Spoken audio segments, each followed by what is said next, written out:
You've replayed the scene in your head a million times. What you should have said, what you should have done differently. You might have even convinced yourself the affair was your fault.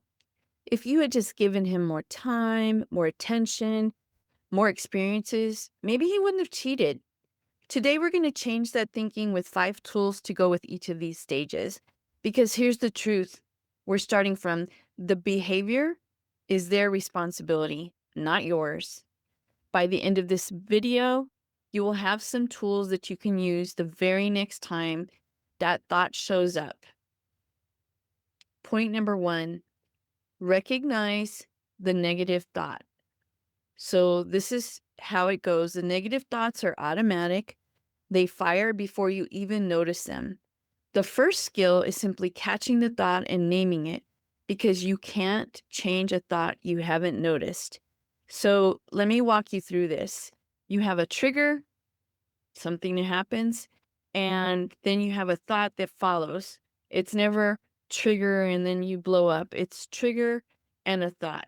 He admitted he was cheating and you saw the text messages. So now every time you see him on his phone, the alarm goes off. What is he doing? Who is he talking to? The automatic thought underneath is, I knew I couldn't trust him. He clearly doesn't love me. So there's a key distinction here. We need to separate the fact from the story. Fact, he is on the phone. Story, he's cheating again and doesn't love me. The fact is neutral. The story is what wounds you. Next time it happens, pause and write down 2 things. I want you to write down the trigger, what you saw or heard, and the exact thought that followed, word for word. Say it like this: the trigger isn't the enemy, and honestly, the thought isn't either. So I want you to think of it like this. That trigger, it's like a smoke alarm. It's loud because you got burned, but a smoke alarm can't tell the difference between a fire and burnt toast. So if you're feeling like there's a fire going on, stop and think, is it really a fire, or could it just be something simple like he's holding his phone or he's reading an article? Your job right now is just to notice that your alarm is going off. Point number 2, recognize the feeling. So here's the big idea. Feelings don't come from the event itself. They come from the thought about the event. So naming the feeling takes its power down a notch. Psychologists call this name it to tame it. When that thought hits, he doesn't love me, I can't trust him, what shows up in your body? You might have feelings that might include anger, hurt, embarrassment, humiliation, fear that it's happening again, shame. What does this say about me? You might have physical cues that are things like the tight chest, racing heart. You might feel like your stomach has just dropped down, or there's a lot of butterflies in there. You can't sleep. You can't focus at work. Projects, they don't get done. Picture this. If you're underwater in these feelings all day long, you can't think clearly, you can't make decisions, and you feel stuck. The negative feelings feed the negative thoughts, and the loop tightens. But there is a nuance. The feeling is valid. You were betrayed. Of course you feel this way. But validating the feeling is not the same as accepting the thought as true. If you are currently experiencing this betrayal trauma, I have a free webinar that will help you through this whole process. Simply click the link in the description below, go to my website, CherylCamarillo.com, and sign up for the webinar. Comes in 3 parts, covers everything you need to know about betrayal trauma and the actual betrayal, and then also how to help yourself with a self-care plan.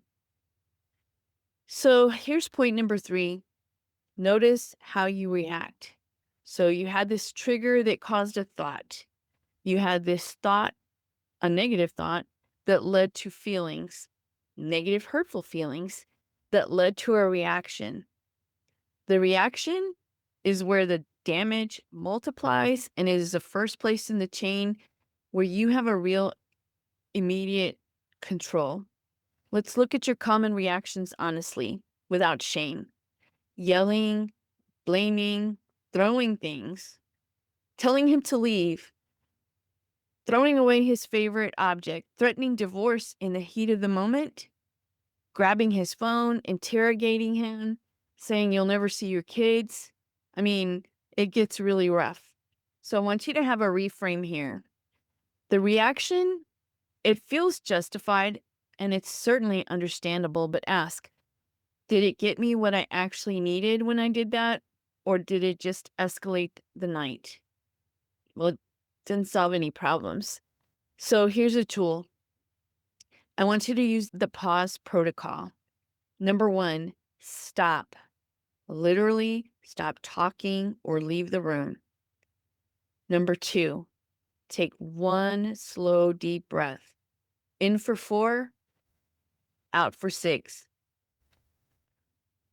Ask yourself, what was that thought that just set me off? It's pausing, it's not letting him off the hook.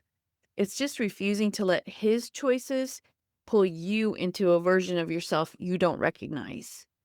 If your reaction is to yell or threaten divorce, pause for a moment. Stopping before you escalate isn't weakness, it's you taking your power back from the thought. So, point number 4 is reframing the thought and facing the reality. Once you've caught the thought, name the feeling, and pause the reaction, now you can change the thought for one that is true and certainly more helpful to you. So, let's test the thought first. Is he clearly doesn't love me 100% provably true? Is it helpful? If it fails either test, it doesn't get to drive. It's not in charge. So I want to show you a reframe, and it goes something like this. Instead of, I knew I could not trust him, you need to switch it to, we are working to rebuild our trust, and rebuilding means moments like this will come up. Then communicate the need directly and calmly. I feel scared right now and I want to know what you're doing. Use an I statement plus a direct question, recognizing that the yelling is actually what pushes them away and creates distance, while the calm, direct question gets you the answer you actually need and drains the emotions instead of feeding it. Here's a boundary note. Reassurance seeking is fair during rebuilding, but it works best as a request. I need transparency rather than an accusation of you're hiding something. So I need transparency works. You're hiding something doesn't work. Point 5, put the responsibility where it belongs.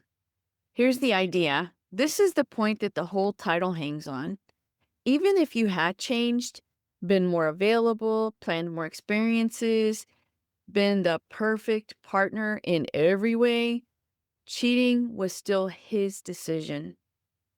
People in wonderful marriages get cheated on. People in struggling marriages don't cheat. The affair says something about his choices, not your worth. You can own your 50% of the relationship. Maybe there was communication and connection problems, but you need to let him own all of his decisions. Not even 1%. Don't own any of that. Those are two separate ledgers. 50% my responsibility, communication, connection, problem solving. And then the other piece is I had no piece in his decision. So here's the reframe in this.